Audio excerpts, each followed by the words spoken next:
కావున ఇవన్నీ కూడా అందుకోసం లోక కంటకుల్ని పరమాత్ముడు ఏనాడు ఎవరిని క్షమించలేదు. ఆయన అందరినీ కూడా శిక్షించారు, చాలా దారుణంగా చంపితే అవసరమైతే ఆయన.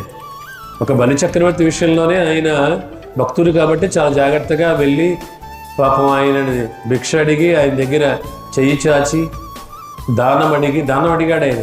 దానం పుచ్చుకున్నాడు, 3 అడుగులు ఇమ్మని అడిగాడు ఆయన. అడిగి ఆయన దగ్గర తీసుకుని అనుమతి తీసుకుని ఆయన తెలిసేలా చేశాడు. మళ్ళీ ఆయన మోసం ఏం చేయలే, మళ్ళీ ఆయనని తెలిసేలా చేసి ఒక పాదము చేత జగత్తంతుని ఇక్కడ భూమినంతను ఆక్రమించాడు ఆయన. మరొక పాదం జగత్తంతను ఆక్రమించాడు. ఇంకేం లే కదా.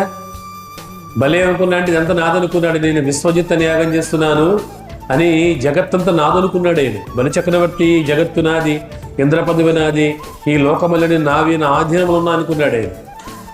పరమాత్ముడు పాదంతో మొత్తం ఆక్రమించాడు. అప్పుడు అర్థమైన మాట, ఓహో ఇవన్నీ కూడా ఎవడివి కావు, మనవి కాదు. ఇవన్నీ కూడా పరమాత్ముడివే. మనదంటూ ఈ జగత్తులో ఏది ఇంతవరకు నాదనుకున్నాను నేను. అహంకారం అన్నది మాట. మానవ జీవితంలో అహంకారం మమకారాలే మానవుడికి ఇబ్బంది కలిగిస్తుంటాయి. అటువంటి అహంకారం వచ్చేది నేను నాదనుకున్నాను. దానికి పాదంతో ఆయన తొక్కి అహంకారం నశింపజేశాడు ఆయన.